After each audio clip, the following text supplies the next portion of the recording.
Hi guys, and welcome to The Quill. This is your host, Diago Noah. Brenda Gutierrez. Lena Benavides. And J.R. Rivera.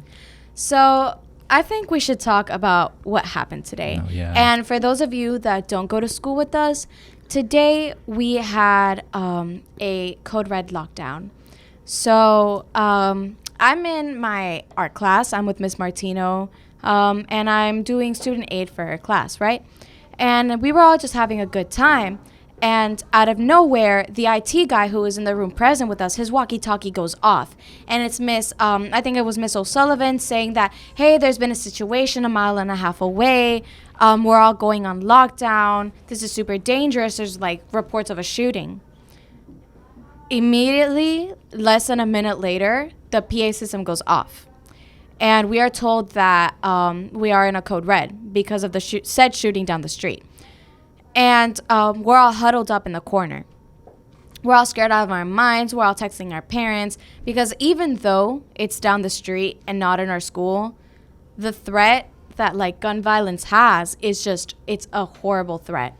So I have an app, right, that is like it takes information from 911 calls around the area, and it uploads it to the app so that people who live around the 911 calls can see kind of what's going on, and it gives you like live updates. And I remember everyone like was taking pictures of the live updates on my phone to send to their parents because they were scared, their parents were scared, everyone involved, people were just scared because it's a scary thing, you know, to feel threatened in an environment where you're supposed to be safe. And I feel like I was scared, you know. I was constantly checking the phone, checking the updates. And I knew because of the 911 calls going on in the area, I knew the weapon that the man had. I knew that one of the suspects allegedly fled, that one of the suspects was arrested. I knew the minute the police showed up because of the alerts in the area. And I'm just glad that I could see kind of what was going on because it was updated live and it was updated fast. But for other people like you guys, who you guys didn't really know like what was going on, like how was it for you? So I was in computer tech, so the lab, but I had tried going into like the counselor's office, and that's when Dr. Bond, she was like, go close the blind and go over there. And I was like, what happened? And then she's like, we have a code red. And then everyone started freaking out. And no one really knew until like they were like, oh, because there's like a gunman a mile away. At that moment, I like thought about like Parkland and like, you know, like obviously you think about like the worst, even though it was a mile away.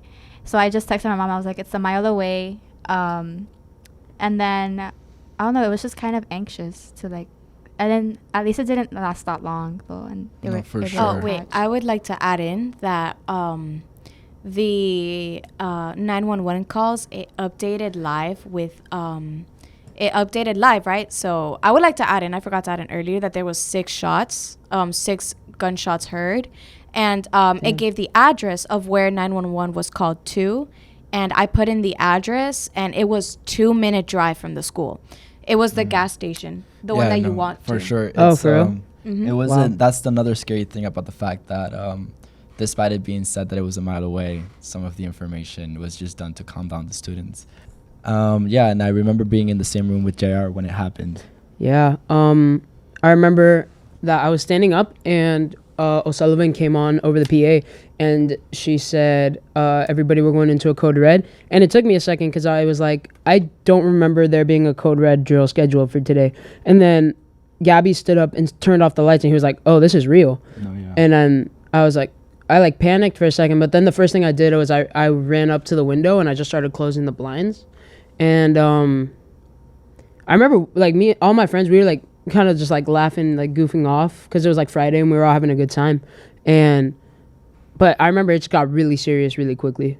No, yeah. And funny enough, the class that we were in is theater class. So for an atmosphere of just intensity to fall within it is something that rarely even happens, and especially for it to be that atmospheric, you get me? We were all scared. Everybody was quiet. There wasn't even a peep, which is surprising.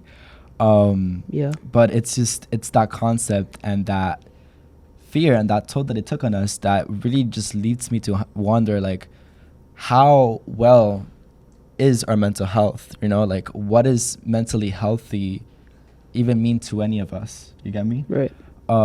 Because that, like, a situation like that could seriously impact it. That could impact you as a person, you know? And also, like, it also made me wonder, like, while I was in the situation, I was like, I remember thinking to myself, like, I'm not mentally prepared for anything like this to happen, for anything to go wrong, you know, because I have my sister in the school as well. And, like, God forbid anything happened, I could not to handle that, you know? Yeah. And so, like, that just made me wonder, like, is there any capacity of being mentally capable for anything like that to happen? And then that's another thing that I wanted to think about, because like you mentioned before, you said the first thing that you did was go up to the blinds and trail them down and, you know, follow the procedure that we did with Code Red, Right. which really alludes to this bigger part of mental health, that it's like, it's a lot of preparation. It is a lot of things. Had we not known the procedures for a Code Red or anything to have in the back of our minds to, you know, do that procedure, none of us would have known what to do. We would have all been in panic, which comes back again to mental health. You have to have a certain plan. You have to have a certain way to go about it. And like Mr. Vasquez mentioned, you have to have a foundation. Mental health and physical health are not that different from each other. They are both intertwined. It is, you're building a house, and the first thing you have to have is a foundation. But for me, it's like, what do you count as a foundation? You know, like, what is your foundation essentially? Do you get where I'm going at? No, yeah. It's like, is your foundation just like a state where you just accept your life as it comes? Or I don't understand, you know?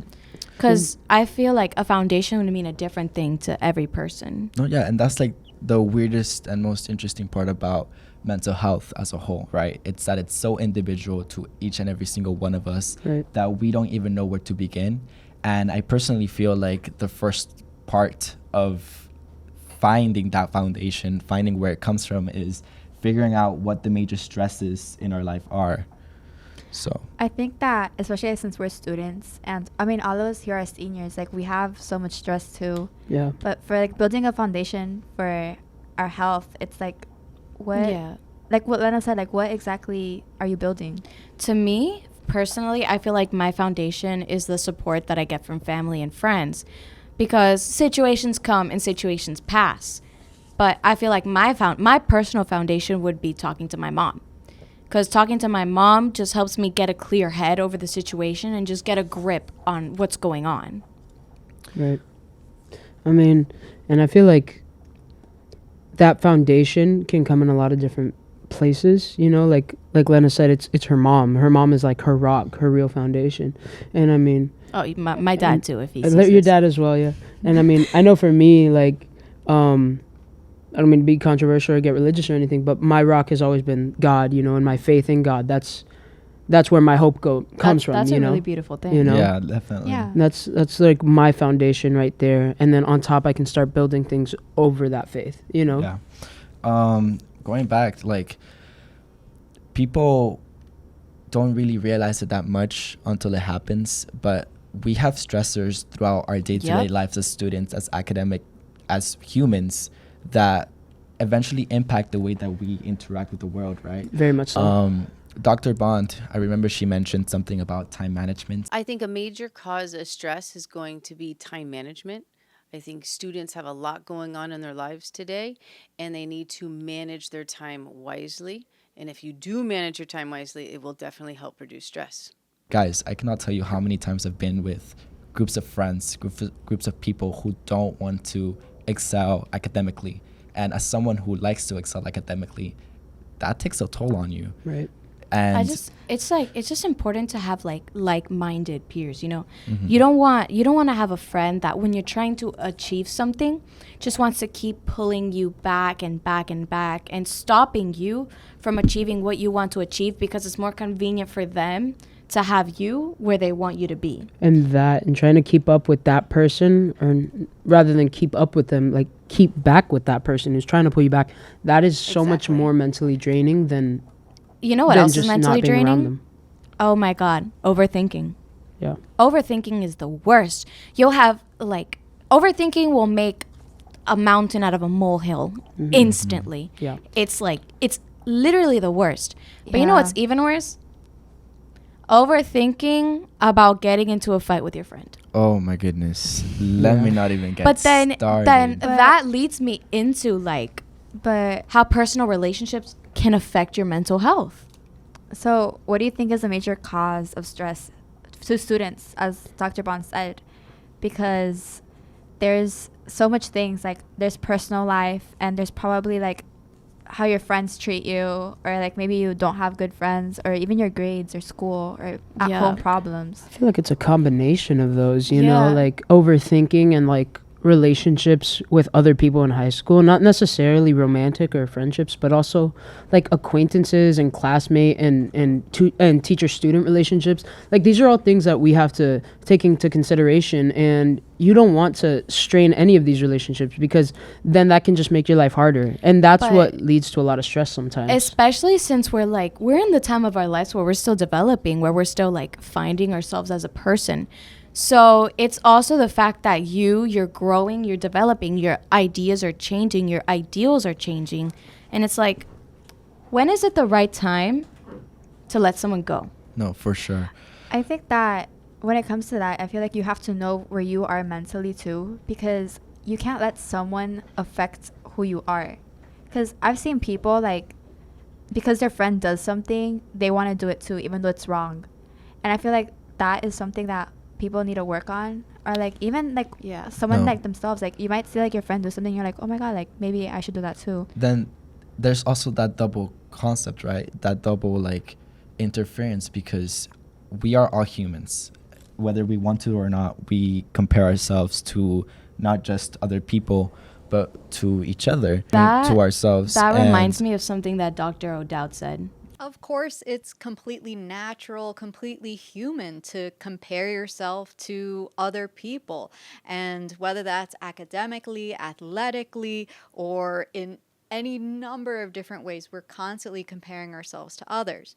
But the thing is, nobody else can be you. In psychology, we talk about this idea of self-actualization, or being the best possible version of yourself. So instead of comparing yourself to your peers, try to compare yourself to where you were 6 months ago, a year ago, and see how you've progressed and grown as a person. So I think when it comes to letting go of someone, if that person already makes you feel like badly, and like you're already overthinking, like, oh my god, they said this to me, it kind of offended me, they kind of make me feel bad, they make me feel like less of a person than I am, they're putting me down. I feel like that's when you have to look at yourself and like, okay, you'll lose a friend, but was that even your friend in the first place? Yeah. And I feel like that's so important for like someone's mental health, because haven't you guys had experiences with like a person that like you were really close to, and then out of nowhere things just went down, and you felt better like when you weren't friends with them? And honestly, sometimes like you don't need people in your life, because what's the point of having people in your life that are literally just going to make you feel like really badly? Right. Yeah.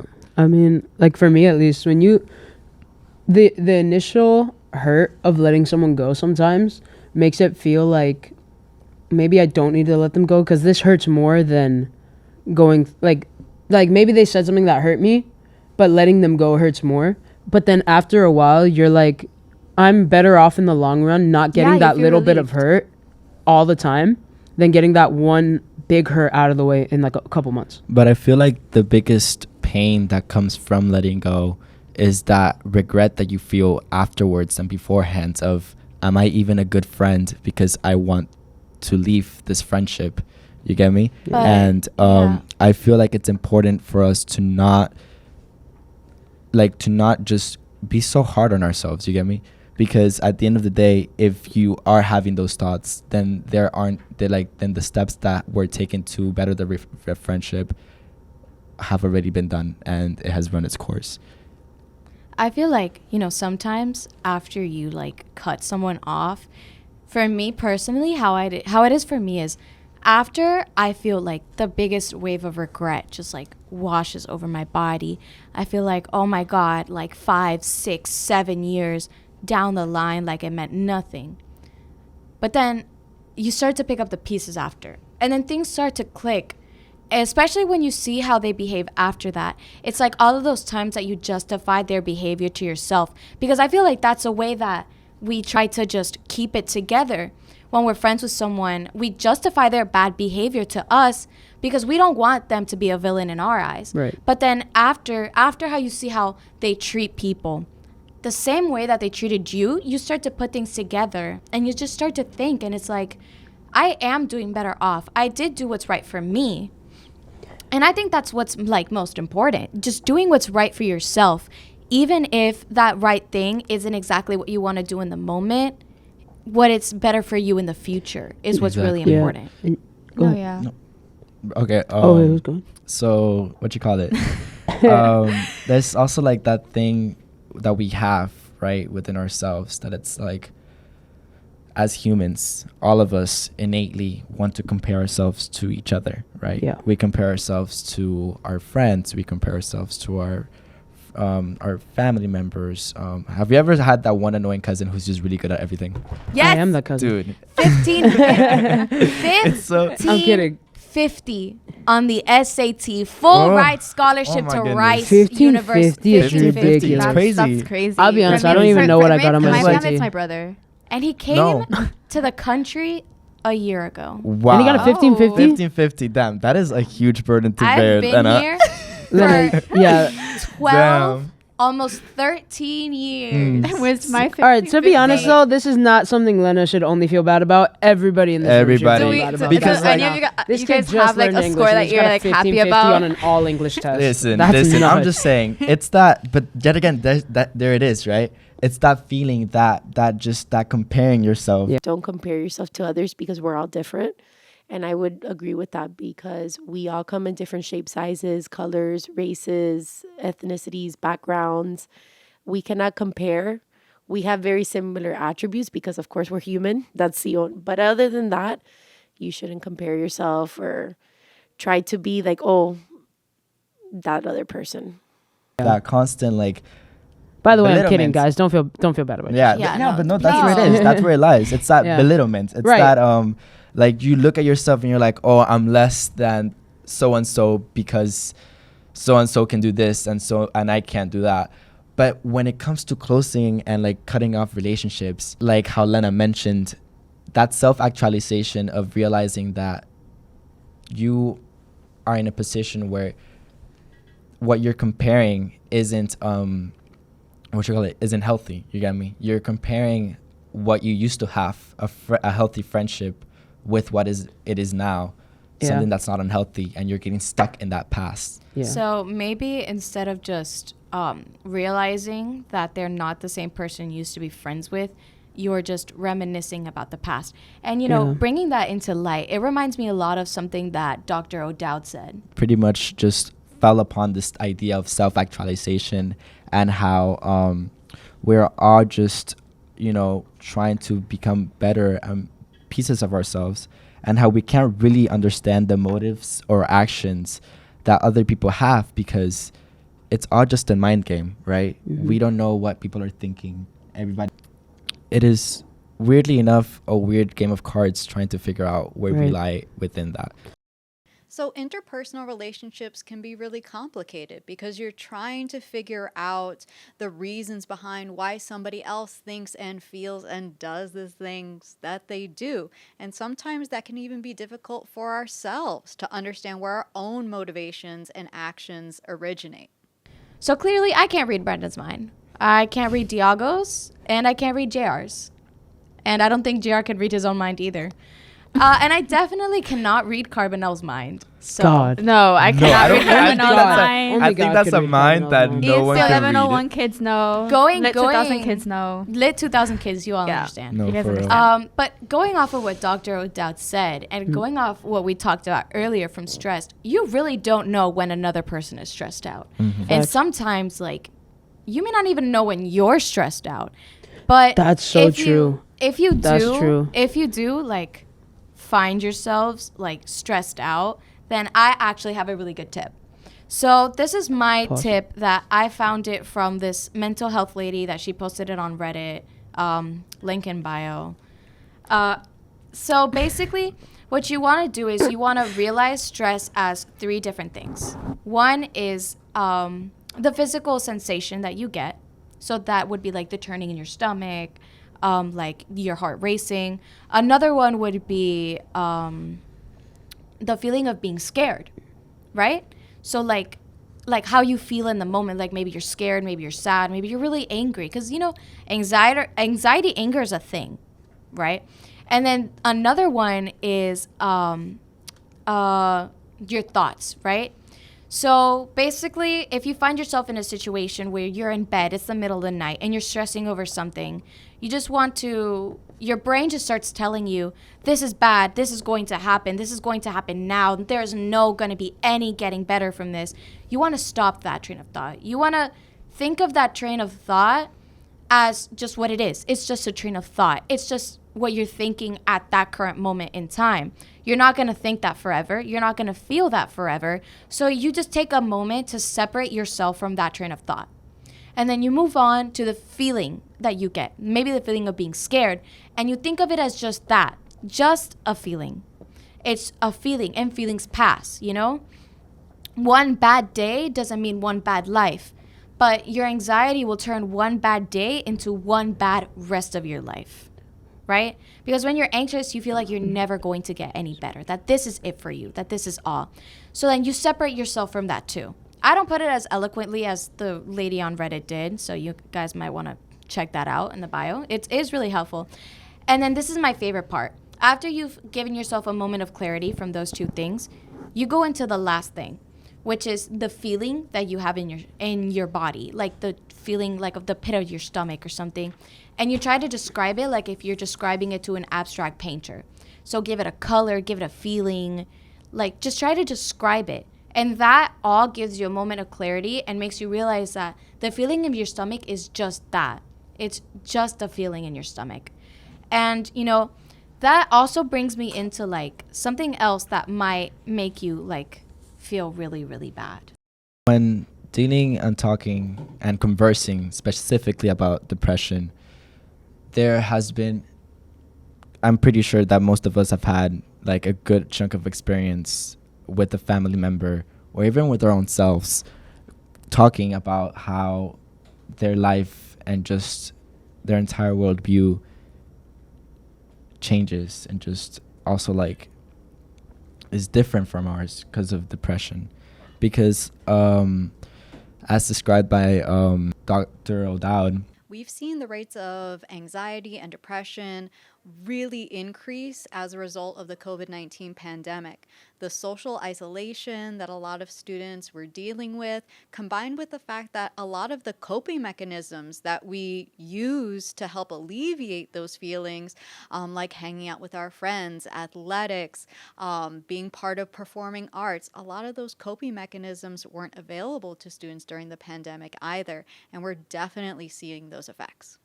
Unfortunately, due to the increased social isolation caused by COVID-19 and that traumatic 2 years spent at home, there has been an increase in depression and just neurological illnesses within teenagers.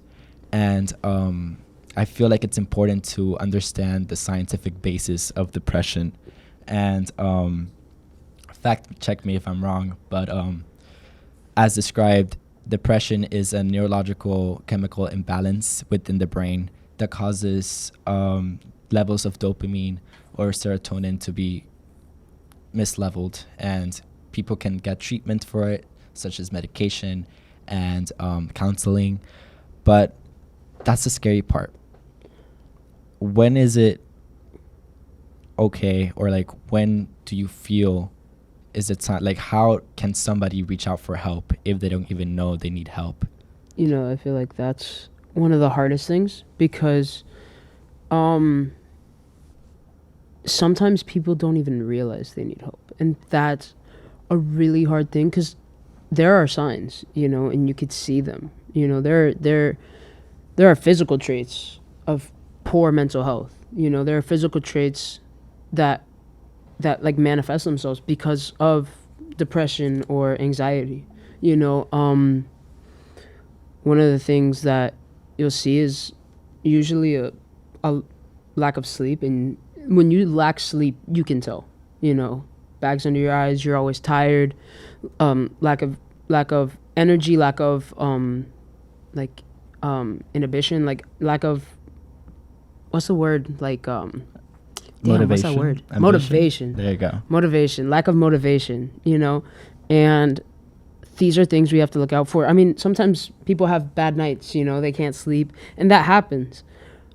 But when you see someone constantly lacking motivation, lacking sleep, you know, their grades are dropping rapidly, you know, and they have no motivation to try and fix that, there's usually a problem. You know? For sure. You know, when it goes from a bad night to a bad month to a bad year, you know, and then just that brings me back onto signs that Miss Espinosa gave on taking care of yourself and how to know that someone else isn't taking care of themselves. Mental health is not only, it's more obviously conscious, that emotional, that you can see. So when it comes to physical attributes, I would say when they stop taking care of themselves, like grooming, like taking a shower, brushing their hair, brushing their teeth, you look under their nails, it's dirty. So those are like first signs.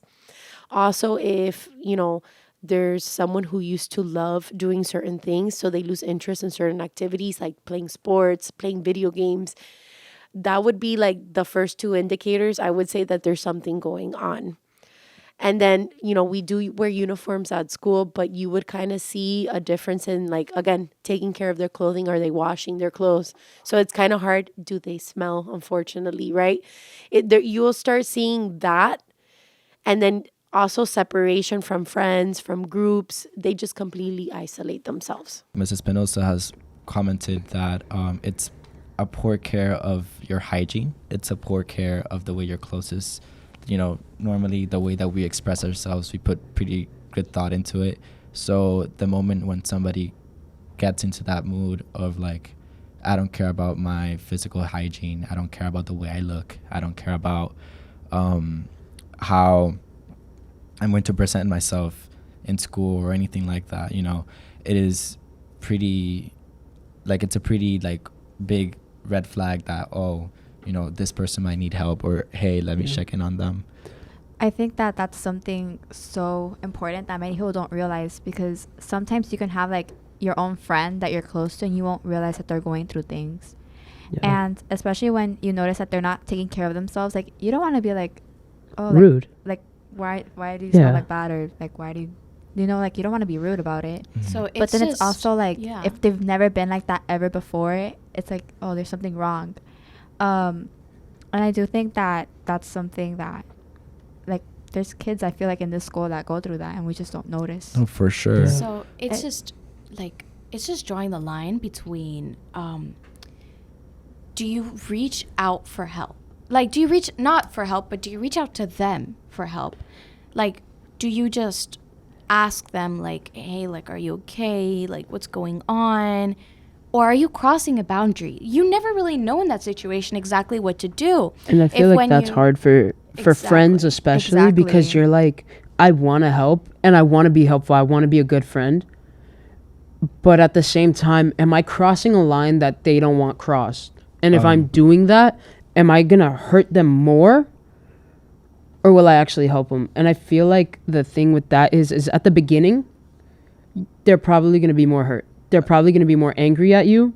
But I feel like in the long term, they're going to appreciate you more, especially if they end up getting the help that they need, because they're not going to be in that place anymore. I actually have a personal anecdote of the day I had to call the cops on my friend.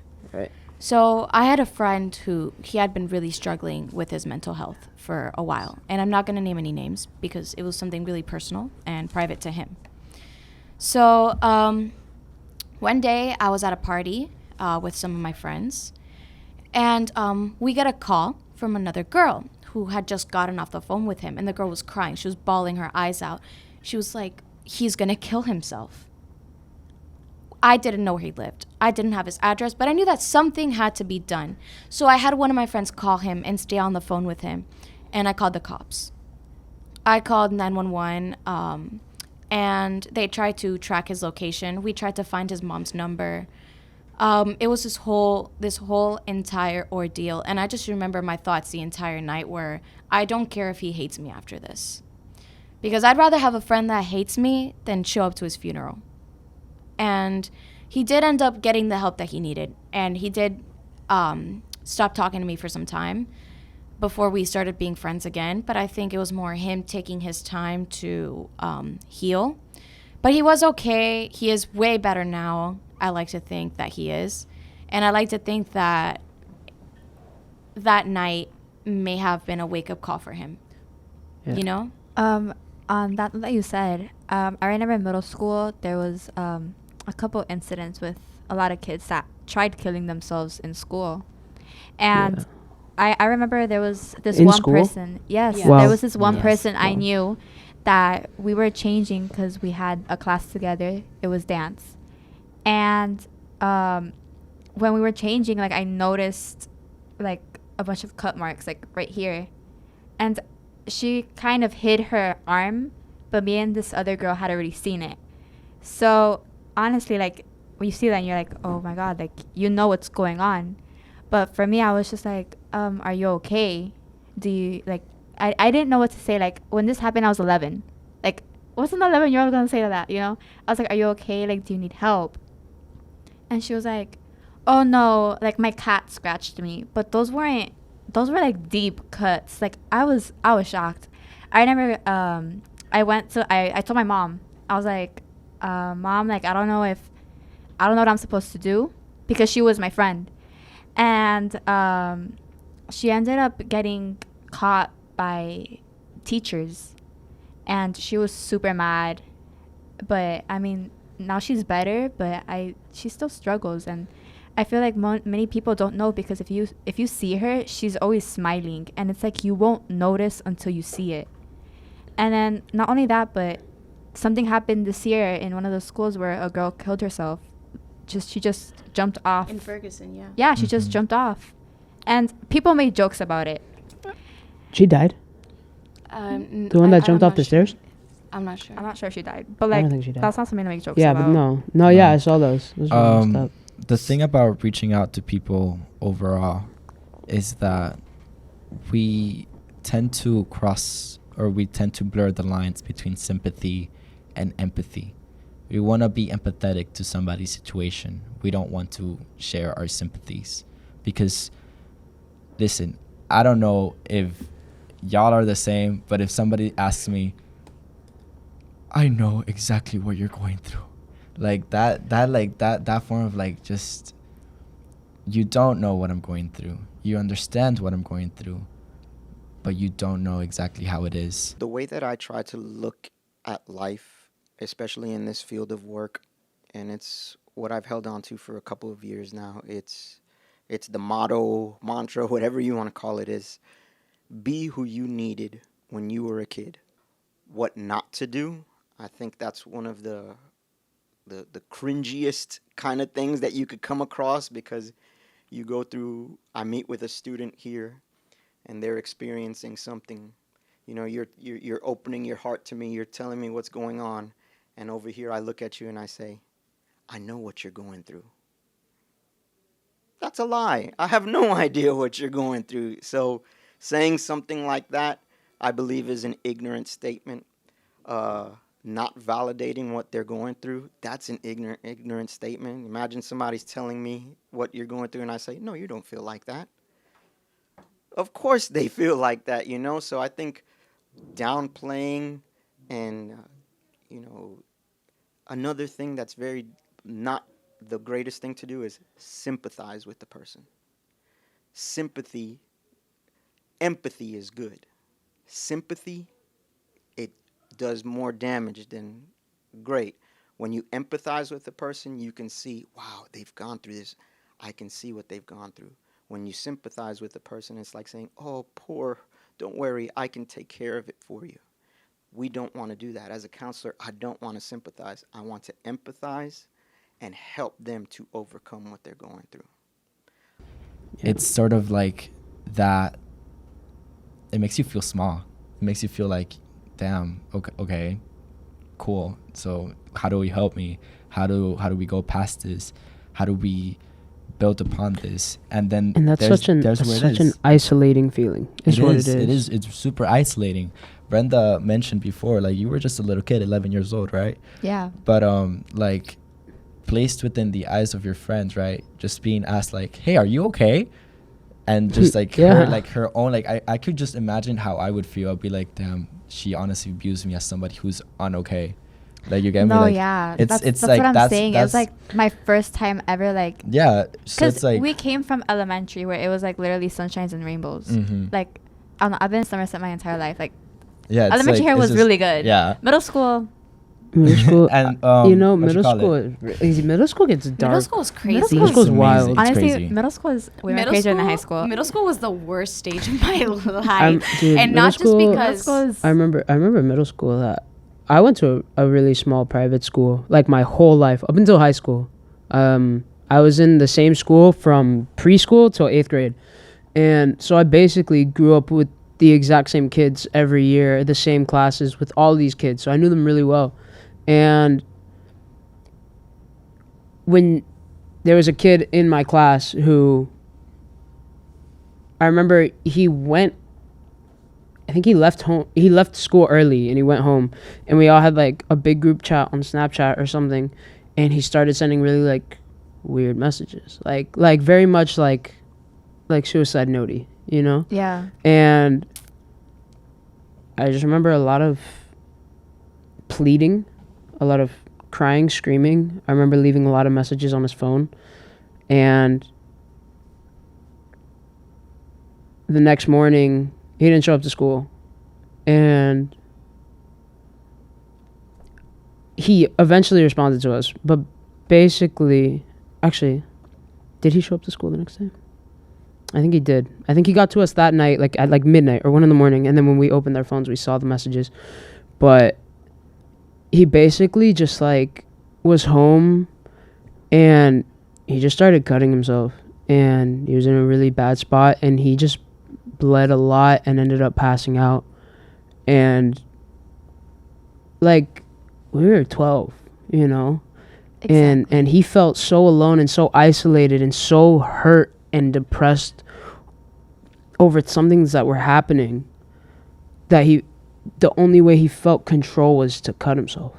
And it was so That's- bad that he passed out, That's the thing. How do you help someone right? Yeah. in It's that hard. situation? And especially so young, because you know we don't want to tell adults, you know, Not- because No, we feel 'cause like it's like you've never seen that before. Like, you don't know what to do. because it's like when you're in middle school, it's like that transition between elementary and high school. Like, it's your awkward stage. It is, it Literally, is. it's like your awkward puberty stage. And Yes, it's yeah, in a exactly. weird way, right? Like as a child, right? Yeah. How do you yourself begin to think of these abstract thoughts, right? Like And- how would you know in your position how your friend could have felt? The Right. hardest part was trying to figure out, do we tell an adult? Because we're like, he's obviously hurting, but we were also like, Hurting. we don't want to get him in trouble. Like that's the worst part, because anybody who's ever gone through any sort of depression or any sort of anxiety, one of the biggest factors we don't want people to know is shame. We don't want people to know that we're struggling. We don't want people to know that we're hurt. And that shame of admitting it and being like, I can't believe I got to this place, that's what hurts. And that's and then having people find out about it. exactly. And you know, and people looking at you like you're damaged. Or like that's another process of healing though, right? It's that ability to be vulnerable with people, you know? People you don't want to be vulnerable People with you don't all the want to be time. vulnerable with. And funny enough, like Carbonell, we discussed a topic within the class that's like you don't develop your own identity unless you're talking unless you talk about your problems, right? Unless you talk about your trauma, unless you talk to somebody else and you get to reflect upon what it is that you are, you know, building upon. So as a child who is just transitioning and is now beginning to open up about the types of like identity and the type of person who they are, to talk about that things and to be vulnerable and to break down those walls and just let people in and to like lay it all down, it's hard. Yeah. It's hard, and oftentimes it's kind of like, unfortunately, some people just can't do it, and that is where what you call it, this idea of how do we help our friends who are going through things, how do we let them know that we're here for them. Right. And I feel like it isn't about letting them know, like, for sure, like, hey, I'm here for you, I got your back all the time, 100%. It is being with them and showing our full support through the times that are just horrible and just bornable, and letting them know that they're not judged by us. Right. That we are a place where they can come, they can vent, they can cry about, and we would not be here to judge them, right? Yeah. And again, I'm gonna be playing devil's advocate here, but through opening yourself up to your friend who's going through something horrible, you're also opening yourself up to be hurt yourself. Because remember that we are students. We are not responsible for the actions of our friends, though at times it may feel like it.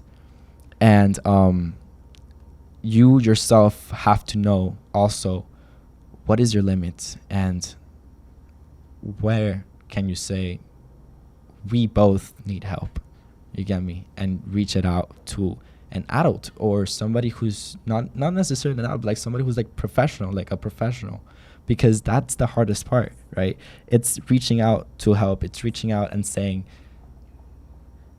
I need help. Yeah. You know? And that's what most people struggle with, admitting they need help. Yeah, Mhm. because I mean, then again, it comes back to that why. You know, why is it so hard to admit you need help? And I mean, truly, I feel like it's from that place of shame, because you don't want people to know you're struggling. You don't want people you're not close to know you're struggling. And it's when you don't want people who you are close to know you're struggling, you don't want the whole world knowing you're struggling. You know, you don't want anybody to know you're struggling. Nobody wants that, because it's a hard thing to accept, especially when you yourself are trying to figure things out by yourself. And also, I feel like there is this thing with kids and teens that struggle with mental health and depression and things like that, that they're scared to talk to their parents, or they're scared to talk to adults because they feel like they might get in trouble. They feel like they might get in trouble for feeling that type of way, you know? Like, and also, parents especially, when they find out that their kid is going through something like that, it's not that they're always not understanding, but it's almost like they're hurt too. That they're like, well, why didn't you tell me? Like you could have come to me. And it's like, You haven't done the actions to show me that, right? I can. You know, sometimes it's like I don't know that. Like, sometimes kids are so hurt, and it's not always their parents' fault, but kids are sometimes just have some problems mentally that it's hard to trust anyone, you know, even your parents, who are supposed to be, I mean, in some cases, like Lena, that's your rock. It's your confidant, who you go to when you are hurting, you know? And sometimes kids don't feel that way about their parents, and it's not the parents' fault. And I feel like parents shouldn't be hurt by that, but as much as try to help their kids get the help they need rather than try and fix it themselves. Because like you said, we as people have to know our limits, you know? And speaking about limits, actually, I know we talked about earlier how to not overstep a friend's boundaries who's struggling, but what about when a friend who's struggling oversteps your boundaries? That can really affect you. That can really affect you a lot, yes. So it's like, how do you not let another person's poor mental health affect you? I feel like this is something really important to nail down also, right? It's that idea that, yes, you do want to help. Yes, you want to be there for your friend. But if somebody who's struggling for mental illness and, you know, is just really going through it, just can't, in the state that they're in, acknowledge that you're also a human. You're not just someone to, you know, come and like bear everything down on and then leave, or like dump all of their trauma onto and then just leave. That you also have your bad moments, that you also, you know, carry upon trauma and stuff like that. So another thing is, you're not a professional. You know, unless you are and you're watching this and you're a licensed therapist. Well, but students in general. Yeah. For the students that are watching this, you're not a mental health professional. And sometimes maybe what your friend what your friend needs is a professional. So students, I think this is school-wide for Miami-Dade County, not just our school. If you check the back of your ID, there are some resources to help you. So if you're struggling and you need help that isn't just a friend, help that is someone that is equipped to help you, then please call or text the Suicide Prevention Lifeline 988. Or you can crisis text 741-741. Or even the Miami-Dade Helpline 211. Or for LGBTQ youth who are struggling to find acceptance in their family, who are struggling with a hostile environment in their home, a hostile environment in school, or a hostile environment with others, or even just struggling with your identity, please call the Trevor Lifeline. You can call 1-866-488-7386, or you can text START to 678-678. And please remember, this is a heavy episode, but help is always out there, and this podcast and what we've done here today wouldn't have been possible with the information and the outlook of professionals such as our SACH counselors. So if you yourself need anybody to talk to, a free resource, reach out to your school counselors, reach out to people for help, someone you trust, someone who you can just bear everything down, sword and shield. Have an amazing day, guys. And this is the Quill. Quill.